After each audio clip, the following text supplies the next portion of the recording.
Everyone, welcome to my channel. हम micro economics के कुछ कॉन्सेप्ट देख रहे थे, उसी को कंटिन्यू करते हुए आज हम माइक्रो और मैक्रो का डिफरेंस देखेंगे और सेकंड देखेंगे central problem of the economy. अब मैंने कुछ चीज़ें आपको क्लियर करवाई हैं, उससे पहले जो पहले के वीडियोज़ हैं अगर आप वो देख लेंगे तो इस टर्म को आप अच्छे से रिलेट कर पाएंगे। तो पहले आप उन वीडियोज़ को देख लीजिए। उसके बाद में जो आज मैं कॉन्सेप्ट बताने जा रही हूँ माइक्रो और मैक्रो इकोनॉमिक्स का डिफरेंस, और दूसरा है central problem of the economy. तो फर्स्टली हम देख लेते हैं माइक्रो और मैक्रो इकोनॉमिक्स का डिफरेंस, इन दोनों में डिफरेंसेस क्या क्या है। Let's start. First point is micro economics studies the behaviour of individual units. Micro का मतलब क्या है? सूक्ष्म बोलते हैं इसे हिंदी में।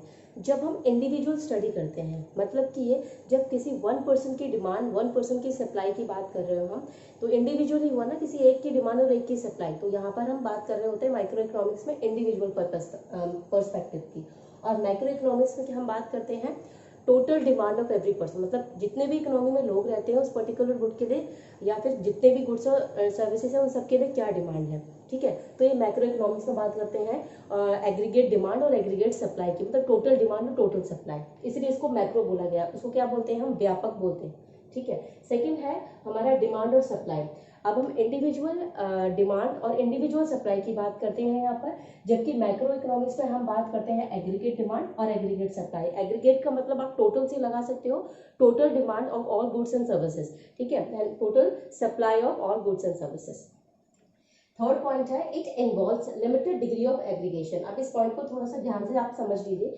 लिमिटेड डिग्री ऑफ एग्रीगेशन से यहाँ पर मतलब है कि जब जैसे मान लीजिए ये मार्कर है, इस मार्कर की कॉस्ट इस मार्कर की डिमांड मैंने कितनी की है, और जितने भी लोग हैं इकोनॉमी में वो सब इस पर्टिकुलर गुड के लिए क्या डिमांड रखते हैं, कितनी डिमांड है इसकी।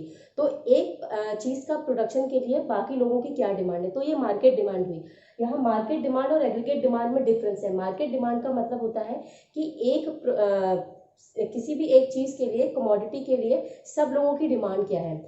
और जबकि हम यहाँ पर बात करते हैं हाईएस्ट डिग्री ऑफ एग्रीगेशन, मतलब इकोनॉमी में प्रोडक्शन सिर्फ एक गुड का तो होता नहीं है, किसी एक सर्विस का तो प्रोडक्शन होता नहीं है, कितने सारी गुड्स और सर्विसेज हैं जिनका हम प्रोडक्शन करते हैं। तो उन सबकी गुड्स और सर्विसेज की डिमांड जो है सारे गुड्स के लिए कितनी है। ठीक है, इतने सारे गुड हैं और इतनी सारी डिमांड है, जब हम सबको पढ़ते हैं उसको हम क्या बोलते हैं यहाँ पर? Highest degree of aggregation. यानी कि यहाँ पर हम टोटल प्रोडक्शन की बात करते हैं और टोटल डिमांड की बात करते हैं।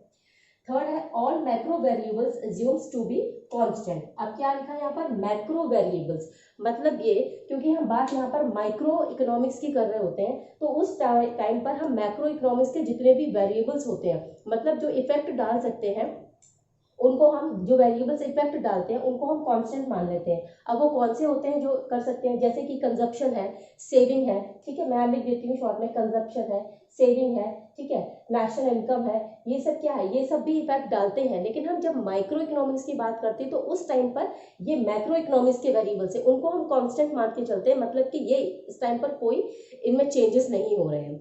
वहीं पर जब मैं बात कर रही हूँ मैक्रो इकोनॉमिक्स की, तो वहां पर हम माइक्रो इकोनॉमिक्स के वेरिएबल्स को कांस्टेंट मान लेते हैं। अब माइक्रो इकोनॉमिक्स का वेरिएबल क्या हुआ? प्राइस हुआ, इंडिविजुअल प्राइस। तो जब हम मैक्रो इकोनॉमिक्स की बात करेंगे, जैसे कंजप्शन, सेविंग, नेशनल इनकम, इनकी बात हम करेंगे, उस टाइम पर हम इंडिविजुअल प्राइस को कांस्टेंट मान के चलते हैं वहां पर। ठीक है, तो इस पॉइंट का ही मतलब है। और यहाँ पर क्योंकि हम डिमांड और सप्लाई से इस तरीके से यहाँ पर हमारा प्राइस डिसाइड होता है, तो ये थ्योरी क्या डिटरमाइन करती है? प्राइस, इसलिए इसको क्या बोलते हैं? प्राइस थ्योरी, मतलब माइक्रो है। और मैक्रो इकोनॉमिक्स में इनकम और एम्प्लॉयमेंट डिटरमाइन किया जाता है, इसलिए इसको इनकम एंड एम्प्लॉयमेंट थ्योरी बोला जाता है। अगर हम इसमें एग्जांपल देखें तो एग्जांपल इंडिविजुअल इनकम हो सकता है, इंडिविजुअल आउटपुट हो सकता है। ठीक है, इनकम हम कह सकते हैं जो एक कंज्यूमर है उसकी कितनी इनकम है, कितना, और एक प्रोड्यूसर कितना प्रोड्यूस करता है। ठीक है, और यहाँ पर हम मैक्रो इकोनॉमिक्स में बात करते हैं नेशनल इनकम और नेशनल आउटपुट की। इन शॉर्ट हम कह सकते हैं कि माइक्रो इकोनॉमिक्स में हम इंडिविजुअल स्टडी करते हैं, चाहे वो डिमांड की हो, सप्लाई की हो, इंडिविजुअल प्राइस बताता है, डिटरमाइन होता है। और वहीं पर मैक्रो इकोनॉमिक्स बताता है हमें कि टोटल डिमांड क्या है, टोटल सप्लाई क्या है। ठीक है, नेशनल इनकम, नेशनल आउटपुट की हम बात करते हैं, इसलिए यहाँ पर हम अनएम्प्लॉयमेंट और इनकम को डिटरमाइन कर पाते हैं। ये दोनों आपको क्लियर हो गए होंगे अच्छे से। इनके सारे पॉइंट्स को आप दोबारा पढ़ना, आपको क्लियर हो जाएंगे। नेक्स्ट टॉपिक जो है हमारा वो है central problem of an economy. 3 काम करते हैं, क्या करते हैं? प्रोडक्शन करते हैं, डिस्ट्रीब्यूशन करते हैं और डिस्पोजिशन करते हैं। ठीक है, प्रोडक्शन तो सब समझ के होंगे, अब आपको लग रहा होगा डिस्ट्रीब्यूशन और डिस्पोजिशन क्या है, वो थोड़ा देख लीजिए। प्रोडक्शन जो हम करते हैं किसी भी गुड और सर्विसेज का करते हैं, ये हमको मालूम, ठीक है, गुड्स एंड सर्विसेज का करते हैं। अब उसके बाद में हम क्या करते हैं? डिस्ट्रीब्यूशन करते हैं। डिस्ट्रीब्यूशन मतलब जो इन गुड्स और सर्विसेज में प्रोडक्शन करने के लिए फैक्टर्स यूज हुए थे, उन फैक्टर्स को उनकी इनकम दी जाएगी, यानी कि जो लैंड था, लेबर था, है ना, और आपका कैपिटल था, एंटरप्रेन्योर था, इनको इनकी इनकम मिलेगी। ठीक है, तो उस बीच में उनकी इनकम डिस्ट्रीब्यूट, ये जो प्रोडक्शन किया जाएगा उसके बाद में इनकम यहाँ डिस्ट्रीब्यूट होगी। और फिर उसके बाद में क्या होगा? डिस्पोजिशन। डिस्पोजिशन क्या है कि ये जो फैक्टर्स हैं वो अपनी इनकम को रिसीव कर लेंगे। लैंड को क्या मिल जाएगा? रेंट। लेबर को वेज मिल जाएगी, कैपिटल को इंटरेस्ट मिल जाएगा और एंटरप्रेन्योर को प्रॉफिट मिल जाएगा। तो मैं ये कह सकती हूँ ना कि ये इन सबको इनकी सैलरी मिल जाएगी। अब ये लोग क्या करेंगे? इनके पास में सैलरी आई, अब ये वही प्रोड्यूसर है, वही कंज्यूमर है मार्केट में।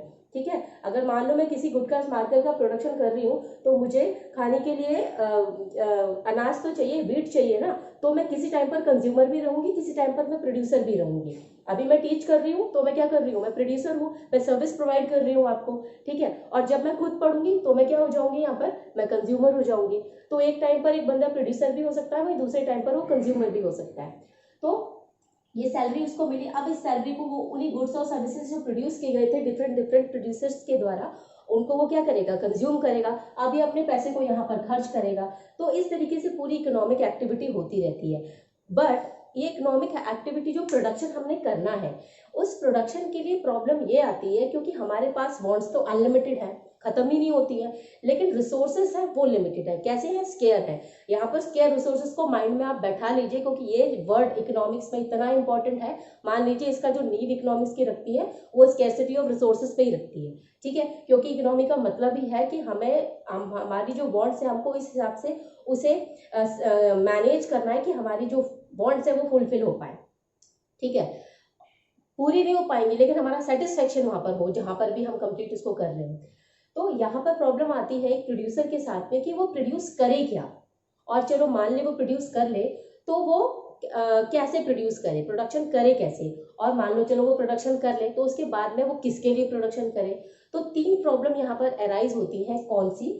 एक होती है हमारी व्हाट टू प्रोड्यूस, ठीक है, how to produce and for whom to produce. ये 3 प्रॉब्लम्स इकोनॉमी में जनरेट होती है जब प्रोडक्शन करने जाता है एक प्रोड्यूसर। अब यहाँ पर इसको हम वन बाय वन देख लेते हैं। फर्स्टली हम देखेंगे व्हाट टू प्रोड्यूस, यानी कि प्रोडक्शन करना क्या है, किस चीज का प्रोडक्शन करना है हमने। ठीक है, what to produce, it involves selection of goods and services to be produced and quantity to be produced to each selected commodity। यहाँ पर what to produce में क्या होता है कि जो भी हम गुड्स और सर्विसेज को प्रोड्यूस करते हैं, ठीक है, या फिर उन्हें हम जब कंज्यूम करते हैं, यहाँ पर सिर्फ यही प्रॉब्लम नहीं है प्रोडक्शन की, कंजप्शन में भी प्रॉब्लम है कि हमारे पास में रिसोर्सेज क्या होते हैं? लिमिटेड होते हैं। उन रिसोर्सेज को अगर मैं प्रोड्यूसर हूँ तो मैं ये सोचूंगी कि मेरे पास में मान लीजिए 100 रुपये है, तो मैं काम करने के लिए कैपेबल तो हूँ दोनों के, लेकिन रिसोर्सेज लिमिटेड की वजह से मैं दोनों में से कोई एक काम कर सकती हूँ, या फिर कुछ इसका क्वांटिटी यूज कर सकती हूँ, कुछ इस क्वांटिटी का प्रोडक्शन कर सकती हूँ, लेकिन मैक्सिमम दोनों क्वांटिटी का प्रोडक्शन नहीं कर सकती हूँ। उसी तरीके से अगर मैं एक कंज्यूमर हूँ तो मेरे पास में क्या है? रिसोर्सेज। यहाँ पर क्या हुआ? मेरी इनकम हुई, तो मेरी डिमांड्स बहुत सारी हैं, लेकिन उन डिमांड्स में से मैं चॉइस करूंगी कि मेरे लिए अभी प्रेफरेबल कौन सी है, कौन सी जरूरी है, या फिर मैं दोनों को मैं कंपैरिजन करूंगी। मुझे लगेगा कि मेरे लिए एजुकेशन ज़्यादा इंपॉर्टेंट है तो मैं एजुकेशन पे ज़्यादा स्पेंड करूं और मैं अभी अपने ट्रैवलिंग पर कम खर्चा करूं। हो सकता है मैं करूं लेकिन कम करूं। तो मेरे को इसका क्या करना है? इसका एक बैलेंस बिठा के रखना है इसमें। Produce often each selected commodity, what possible commodity to produce. अब जैसे यहाँ पर एक एग्जांपल है, मान लीजिए कि वॉर की सिचुएशन होती है, तो वॉर की सिचुएशन में क्या हमको आर्म्स वगैरह ये सारे इक्विपमेंट्स जो होंगे उसकी जरूरत पड़ेगी। लेकिन साथ ही साथ में हमें कंजप्शन गुड्स की भी ज़रूरत पड़ेगी।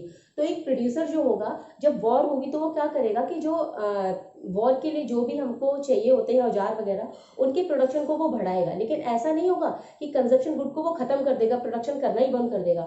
वो प्रोडक्शन करेगा बट कंपेरेटिवली हो सकता है थोड़ा सा डाउन कर दे। तो अब क्या हुआ इसमें, उसने अपने रिसोर्सेज को पहले कंजप्शन गुड के लिए ज़्यादा वो यूज़ कर रहा था और वॉर के लिए कम कर रहा था। अब वो क्या कर देगा, सिचुएशन को देखते हुए वॉर वाले जो इक्विपमेंट्स हैं उनको बनाने के लिए ज़्यादा एक्सपेंडिचर करेगा और कंजप्शन गुड की जो प्रोडक्शन होगा उसको धीरे धीरे वो कम करता जाएगा। ये प्रोडक्शन साइड से हुआ। ऐसे ही प्रोड्यूसर साइड से भी हो सकता है कि हमारे लिए उस करंट सिचुएशन में क्या चीज़ प्रेफरेबल है। जैसे मैंने आपके अभी एजुकेशन और ट्रैवलिंग का एग्जाम्पल दिया, ठीक है। सेकेंड आता है हाउ टू प्रोड्यूस। यहाँ पर हम देखते हैं it refers to selection of technique, ठीक है, technique to be used for production of goods and services. जब हम गुड्स और सर्विसेज का प्रोडक्शन करने जा रहे हैं तब हम देखेंगे कि किस टेक्नोलॉजी को यूज़ किया गया है, क्योंकि हमको करना क्या है, रिसोर्सेज को यूज़ करना है इस हिसाब से कि हमारा जो प्रोडक्शन है वो ज़्यादा से ज़्यादा हो। तो जितना ज़्यादा टेक्नोलॉजी अच्छी होगी उतना ही ज़्यादा हमारा प्रोडक्शन अच्छा होगा। तो यहाँ पे मैटर करती है टेक्नोलॉजी कि आप किस टेक्नोलॉजी को यूज़ करके प्रोडक्शन को कर रहे हैं। थर्ड प्रॉब्लम है for whom to produce. For whom to produce, this problem relates to the distribution of produced goods and services among the individuals within the economy। मतलब जो भी इकोनॉमी में गुड्स और सर्विसेज हम प्रोड्यूस करते हैं, ठीक है, प्रोडक्ट जो एक प्रोड्यूसर होता है प्रोड्यूस करता है तो बहुत सारी चीज़ों का प्रोडक्शन करता है वो, और डिमांड भी बहुत ज़्यादा है, बट अल्टीमेटली डिस्ट्रीब्यूट किया किसके बीच में जाएगा। देखो अल्टीमेटली जो उसका कंजप्शन करता है, और कंजप्शन कौन करता है, जिसके पॉकेट में मनी होगा। मतलब अगर आप पैसा देंगे तब मार्केट से आपको सामान मिलेगा, कोई प्रोड्यूसर आपको कुछ चीज़ देगा, फ्री में तो कोई नहीं देने वाला, क्योंकि हम बात इकोनॉमिक्स की कर रहे हैं, सोशल वर्क की तो हम कर नहीं रहे हैं यहाँ पर बात, ठीक है। तो selection of the category of people who will ultimately consume the goods, ठीक है। मतलब कैटेगरी यहाँ पर बोला गया है कि पुअर भी है, मिडिल क्लास भी है, रिच भी है, तो अपने अपने अकॉर्डिंग सब खर्च करते हैं। जो अफोर्डेबल है, कम खर्चे वाली चीज़ों का, सस्ती चीज़ों का अफोर्ड कर सकता है तो वो उतना रुपए देके वैसा कंज्यूम करेगा। मिडिल क्लास उसके अपने अकॉर्डिंग करेगा, और जो रिच पीपल होंगे वो अपने अकॉर्डिंग करेंगे। तो अल्टीमेटली कंजप्शन जो होता है वो उनकी कैटेगरी के अकॉर्डिंग होता है। मतलब पॉकेट में जितना आपका रिसोर्स है, जितनी आपकी इनकम है, उसके अकॉर्डिंग आप एक्सपेंडिचर करेंगे। तो हमने तीन चीज़ देखी central problem of an economy में। व्हाट टू प्रोड्यूस, प्रोड्यूस करना क्या है, ठीक है। नेक्स्ट है हाउ टू प्रोड्यूस, प्रोड्यूस किस तरीके से किया जाए, किस टेक्नोलॉजी का यूज़ किया जाए कि हमारा प्रोडक्शन अच्छा हो, ज़्यादा से ज़्यादा हो, लिमिटेड रिसोर्सेज को यूज़ करते हुए। थर्ड है फॉर होम टू प्रोड्यूस, हमने प्रोडक्शन किया तो अब उस प्रोडक्शन का डिस्ट्रीब्यूशन हमें किन के बीच में करना है, तो अल्टीमेटली उनके बीच में करना है जो फाइनली उसका कंजप्शन करते हैं, जिनके पॉकेट में जितना पैसा उतना वो कंज्यूम करेगा, ठीक है। होपफुली आपको ये वीडियो अच्छा लगा होगा, आपको ये सारी कॉन्सेप्ट आपको समझ में आए होंगे। अगर वीडियो आपको अच्छा लगता है and it is productive for you, so you can like it, share it with your friends and subscribe the channel. Thank you so much.